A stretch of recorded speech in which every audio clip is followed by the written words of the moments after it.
Hi everyone, and welcome to this week's Sunday night video. This week I am filming in Jesmond Old Cemetery, which is in Jesmond in Newcastle. This is one of hopefully several videos, or I think it might be a lot more than several, covering a little of information about some of the amazing people buried within the walls of the cemetery. I hope you will enjoy it and find it interesting. But before we begin, can I just say, if you do enjoy this video, then please give it a thumbs up. And if you are new here or haven't already done so, then do please consider subscribing to the channel to help support the content we create. Thank you. And I would just also add that it is completely free to subscribe to the channel. It doesn't cost you anything, but it really does help to support the channel. And I finally just want to add that although I am using notes, even though I sometimes trip over the notes even though I've got them, because I can't remember all of the information, I am recording in more of a sort of ad-lib kind of way, so it is possible that I'll use a few more Geordie words than I normally do. So I do hope that everyone watching is able to understand me. So the first memorial, headstone, whatever you want to call them, the first one that I want to talk about is this one over here. And this is the burial place of the Robson family. So Robert Robson was born in around 1812 in Newcastle to parents Joseph and Anne. And he was one of at least two children, and his father was a builder and a mason. Robert started his own business as an upholsterer and cabinet maker in Northumberland Street in Newcastle. And he married Hannah in around 1836 in Newcastle, and the couple would go on to have at least 8 children together. Robert's business was very successful, and it would eventually lead him to going into business with 2 of his sons, John and Robert Jr., in around 1871. Robert died in 1878 at the age of 66, and his wife Hannah died in 1879 at the age of 67. And after his death, his 2 sons continued the business, and they even expanded it to a point where they employed over 200 people. The company was finally taken over by the Maple Group in 1953. And it's worth adding here that one of Robert's sons, Frederick, was an optician, and it seems that the opticians Robsons in the town in Pilgrim Street were the company that he founded in 1867. Now, I must admit, when I first looked at this headstone, I didn't think there would be a great deal of information about it because there wasn't a lot for us to go on, but it turns out that there was quite a lot of information, so it just goes to show that how wrong you can be. And I'm just going to zoom in on the top there, because that's a lovely sculpted part at the top of the headstone, which I do think is really nice.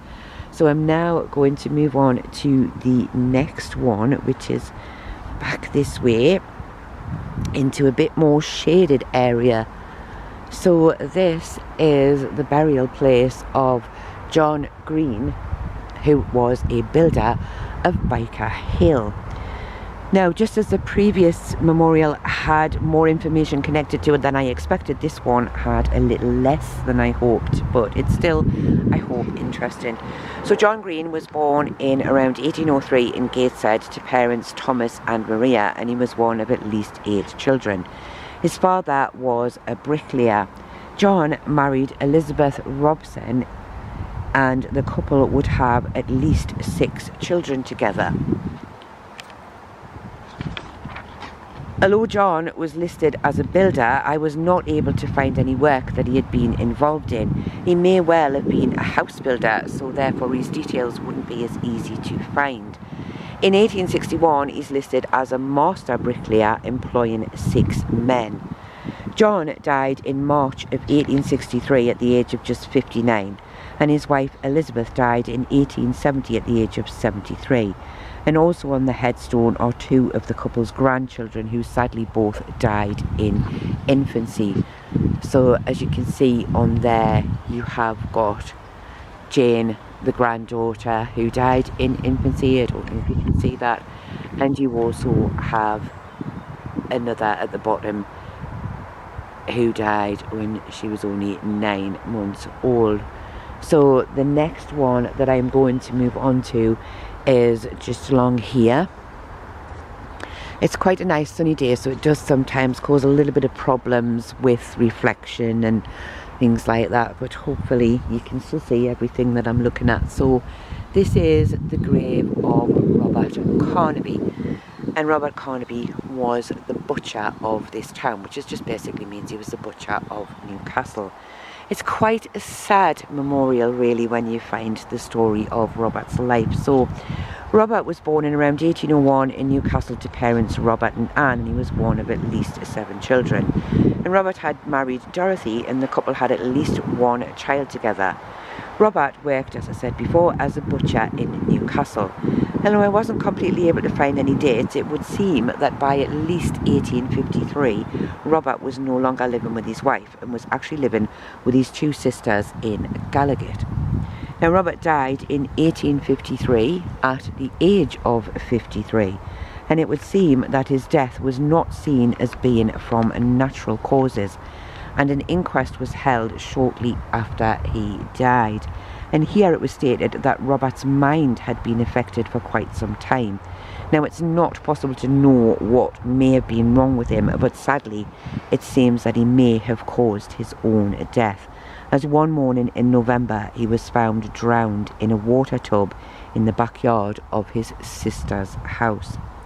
The inquest was not covered in great detail, but the jury had decided that his death had been as the result of temporary insanity. Now, I have to admit here that I did wonder what may have been wrong with Robert, and sadly we will never know if he was simply depressed or if he'd been suffering from some kind of dementia. And was his death an accident, or did he actually mean to take his own life? Sadly, that is something we will never know the answer to. And it seems from the inscription on his headstone that he was very well thought of by his friends and family, so it is quite a sad tale altogether. Now, 2 of the further names on the headstone are that of his niece, Mary Ann Murray, which hopefully you can see there, who was only 19 years old when she died in 1854, and his sister, Margaret, who was 52 years old when she died in 1855. 3 members of the same family, all sadly gone in just 3 years. So I'm now going to move on to the next one, which was one that I actually found by accident, because when I was taking some of the pictures and I was looking for some of the interesting people in here, I did take sort of a full view of the cemetery, and this one just happened to appear, so I thought that I would include it. So this is Robert Speedy, who was an innkeeper of this town, which again, like I say, just means that he was an innkeeper at Newcastle. So Robert was born in Northumberland in around 1815 to parents Christopher and Jane, and was one of at least 7 children. Robert married Ellen Lyons in around 1841 in Newcastle, and the couple had at least 1 child together called Christopher. Robert worked as an innkeeper in the Sandgate area of Newcastle.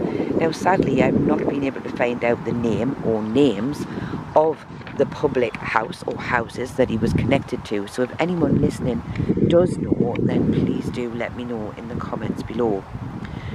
Sadly, Robert's first wife, Ellen, died in 1855, aged just 35 years old. Robert would then go on to marry for a second time in 1857 to a lady who was apparently called Biddy.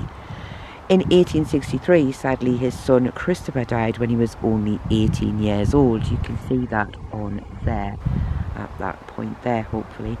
Robert himself died in 1864 at the age of just 48. And just to add to that, Robert's second wife at the time of his death had been married and widowed 3 times. She herself died in 1871 in Durham, and she doesn't appear to be buried in the family plot of the Speedy family. So the last one that I am going to cover in this video is down here under these trees. It's always very difficult. I do sometimes mention this when I'm recording in cemeteries. It's almost impossible when you're walking around not to walk on graves, because in just about every cemetery, and I think from what you can see over there, you can understand that this is a very, very full cemetery. So it's almost impossible when you're walking around not to actually be standing on a grave. It's not something that I particularly want to do. It's just that unfortunately sometimes there is no choice, because you simply cannot find a way around in places like this where you're not standing on a grave. So this final one that I'm going to do is this one here, and this is the memorial and the last resting place of Alfred Thomas Hebron. Now, Alfred was born in around 1847 in the Bensham area to parents Thomas and Elizabeth, and he was the only child that I found listed for his parents. However, it does seem unlikely that he would have been an only child. He married Margaret, and the couple would have at least 6 children together. Alfred worked as a marble merchant, which perhaps explains why he has such an impressive headstone. And it really is a beautiful memorial, and it does stand out in the area that it's situated in, mainly due to the fact that those around it are much smaller and darker memorials than this one. As you can see, if I just sort of zoom from one, well, not zoom, move from one side to the other, you can see that this one really does stand out. Alfred died in 1907 at the age of just 59 years, and the newspapers announced his death with deep regret. It was said that he had been ill for quite a long time prior to his death, and in his lifetime he had been a part owner of the West Jesmond estate, and his father had been the secretary to the Newcastle and Gateshead Gas Company. At the time of his death, Alfred left a widow, Margaret, and 3 sons and a daughter. This suggests that sadly 2 of the children had died before him. Margaret died less than 8 months later in September of 1907. You can see them both on there at the moment. And Margaret was just 54 when she died. Also remembered on this headstone is Ian Hebron Brodie.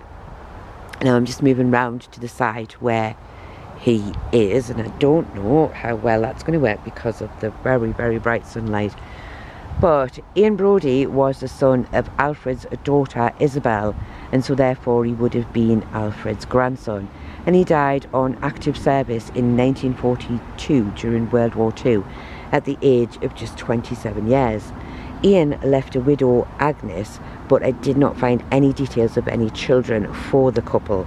And this memorial, I believe, is classed as an official war grave, as Ian was killed in World War II. So I do hope that you have enjoyed this short little video about some more of the people in Jesmond Cemetery, and I do hope that you have found it interesting, and I do thank you all very much for watching, and I do hope to see you all again very soon.